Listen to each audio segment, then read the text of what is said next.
Hi guys, Linda here from Create Your Future. I just want to pop on to tell you two success stories and why circumstances don't matter and how to change your story and give everything good meaning to get what you want. Before we begin, just a reminder that we do have a free course. Check the description box down below on how to uncover your blocks and manifest fast. And also, if you would like one-on-one coaching with yours truly, that information is in the description box below as well. So the first success story is from a client who got a job she was applying for, and it's actually posted our conversations actually posted on our page. So what happened was she had been out of work for a very long time because of like family issues and things she was going through. And prior to that, she was at the same job for 25 years, very long time, same job, only knew that type of field. So she was coming to look for work because she was applying. No one was calling her back. Nobody was returning her call, not even interviews. So the first thing we did was uncover her blocks or the stories she had. So one story she had was that because she was out of work for so long, it might look bad. They might say, well, why was she out of work? Is she flaky? Is she not reliable? And that kind of thing. And then the other block she had was that because she worked in one field for so long and only experienced that field of work, that maybe she wouldn't be suitable for other lines of work. And then also she felt that because she was older, are they going to take someone older that doesn't have this career or this diploma or this type of experience or degree? So those were the three things that we worked on. So the first thing we did was try to challenge those beliefs. So for example, I asked her, what happens if people took time off work because there was an illness or they were taking care of a family member or they traveled the world? Or a lot of parents, moms and or dads take time off work because they're raising their child. They're not going to discriminate why you've been out of work, and you can just explain or say you'd rather not say type of thing, right? So like that's not a big deal. Like change that belief.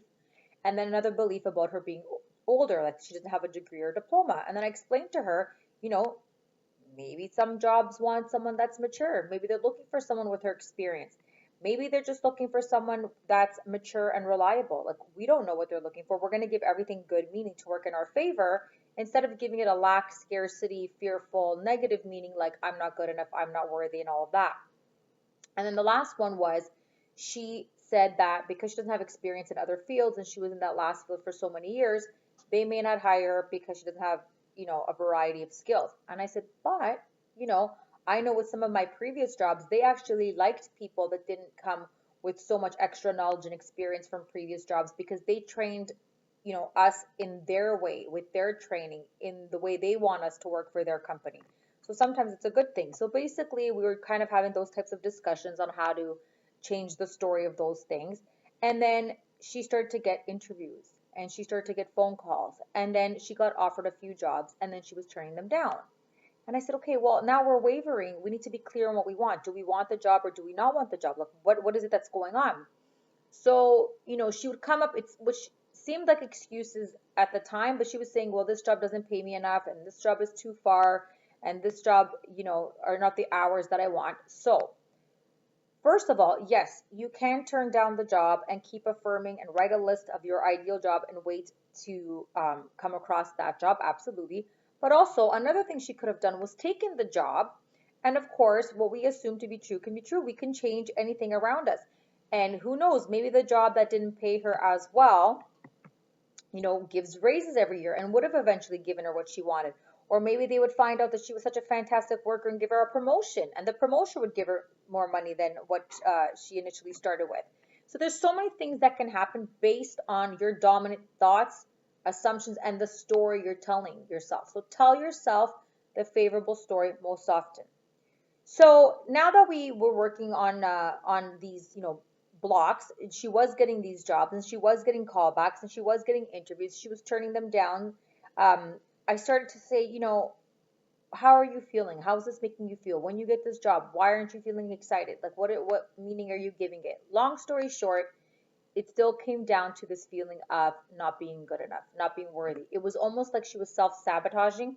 She got the job, and instead of looking at it as, yes, I got the job because I am worthy, I am good enough, I knew I was going to get the job, I'm a master manifester, I always get what I want. instead it instilled some fears that came in that like, I'm not good enough. How about if, I'm not well at this job? How about if they don't like the work that I do? And she was kind of self-sabotaging and backing out. So we continued to work on that until eventually she felt strong enough and she was getting interviews from friends, people she knew was hiring. She had friends that their companies were hiring, and it was just like she was getting job offers left, right, and center. So she finally found a job that she liked, and she was referred to this position from somebody that she worked with at that previous job that she was at for 25 years. So they've obviously put in a good word.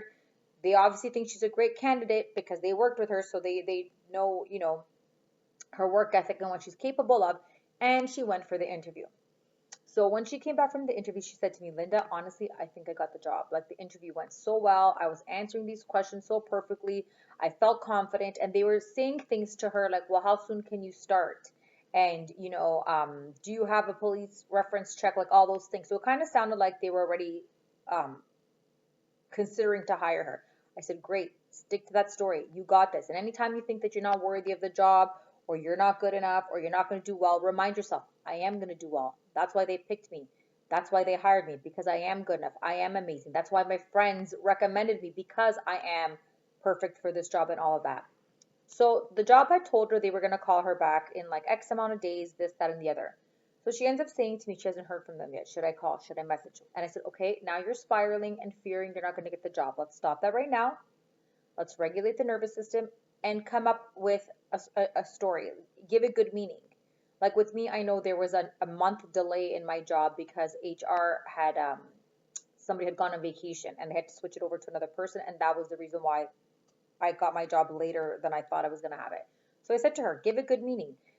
HR is on vacation. The office is closed for a couple of days. They don't work on the weekends. Just come up with some reason of why you haven't heard from them yet. Because if you're going to automatically accept the 3D as factual, say, forget it, I haven't heard from them, I didn't get the job, there's no point, then that's what's going to reflect back to you. And that's still reflecting your self-concept of not good enough, not chosen, not prioritized. So we got her on a good mental diet. Everything was on track. A couple of days later, she messages me, and actually her our conversation is actually posted on our page.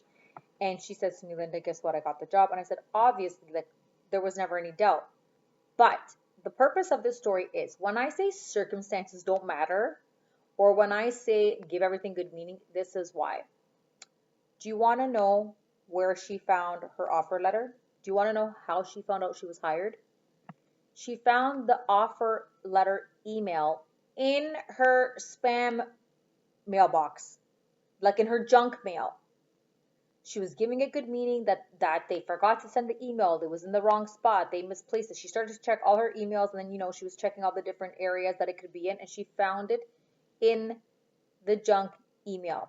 She called them back. She let them know what happened. She said, I'm so sorry for the delay. I do want the job. It went into my junk mail. They had said, that's so funny you told us. This has happened before. So they were well aware that it went into the junk email, and they were going to call her by the end of the day anyways, since they hadn't heard from her and they knew she was so gung-ho about getting this job. So the thing is, if she focused on not getting the job, and if she focused on, well, it's been 3 days, it's been a week, I haven't heard from them, forget it, I don't have the job, like they gave it to somebody else, I'm not good enough for this, and she would have accepted the 3D as factual, she wouldn't have persisted and looked through her emails and went to go check the junk email and would have found it. So she would have just assumed she didn't get the job. But because she was changing the story, she got that nudge, she got that inspired action, she got that vibe, she got that hint to like check the other email mailboxes, and that's where she found it. So it's pretty funny how things happen, because I think we expect things to happen the logical way. You apply for a job, in 3 days they call you, you get the job, everything's fantastic. If it's SP unblocks you, then he's going to call you, he's going to ask you on a date, he's going to fall in love, then he's going to propose. When there's things that I've manifested either like really weird, crazy ways where I'm like laughing and I didn't expect it, because remember, we're not in charge of the when and the how. And there's other times where it happens so natural and neutral where I'm just like, did I manifest that, or is it a coincidence? Because this just kind of came so nonchalant, when I least expected it, right? So, yeah, don't control the how or the when. just stick to the end story, change the story, always mention the favorable story of what's going on until it hardens into fact and you get your desire. Now, the second success story that I want to talk about was for myself a couple years ago, on how I manifested a nice sum of money. So when I had moved away from my mom's house, there was mail still going to her house, and I would just tell her to open it, take a picture of it, and send it to me until I could, get a chance to go there. So when she opened it, it was a check from a previous job, and I left this job probably 6 years ago. So when I say circumstances don't matter, and things can happen out of left field, this is what it is. So this check came from a job that I left over 5 or 6 years ago, and I didn't have to get paid. I got paid all my hours. There was no missed payments. I worked up until X amount of dates, and I got the paycheck up until that date. I got my vacation pay, everything when I left. So it made no sense. I went to my mom's house, I got the mail, and I realized that the check came from my pension. So in Canada, we have a pension where money gets taken off of your paycheck. You pay into something for retirement. I think in the States, you guys have the 401k type of thing. So that money comes automatically off your paycheck. And then when you retire, you have access to that money. So the check came from there. So I called this number of this company and I asked them what happened. To be honest, I still don't know what the heck happened and what they were explaining. I was like, okay, yep, thank you. I was like, I don't even know. This is like a large sum of money that came, something along the lines of, because I really didn't care about the when and the how, as long as it was legal and I didn't have to owe anything back or pay anybody. I was like, thank you for the cash. I manifested literally this money out of out of mid-air, out of left field and mid-air.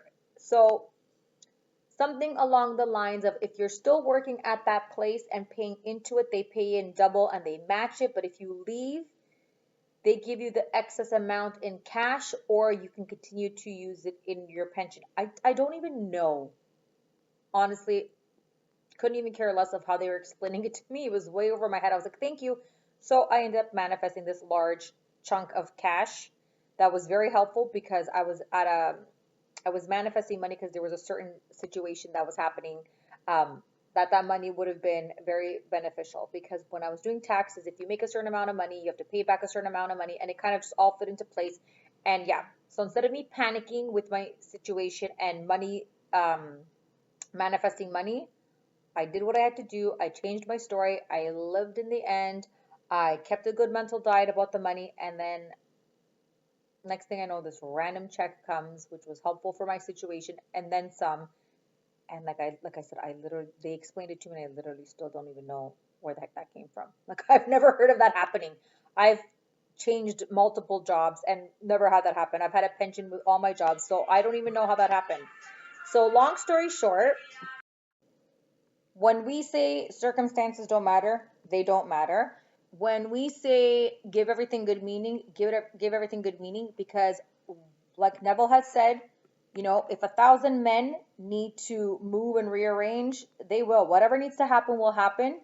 It's not our responsibility to figure out the when and the how. Just know that it will happen. You will get your desire, as long as you persist, as long as you maintain a good mental diet, as long as you are repeating and thinking the favorable story more dominantly, not perfectly. You can have slip-ups, we can have fears and doubts, but the favorable story more dominant, it will reflect. So I intend that these stories were very motivating and kind of explained better to you how circumstances don't matter, and how and why we give everything good meaning, and that we don't need to control and worry about the middle, and just know, believe, and trust that you will get your desire. So on that note, if you'd like one-on-one coaching, you know what to do. And until next time, we'll talk soon. Bye.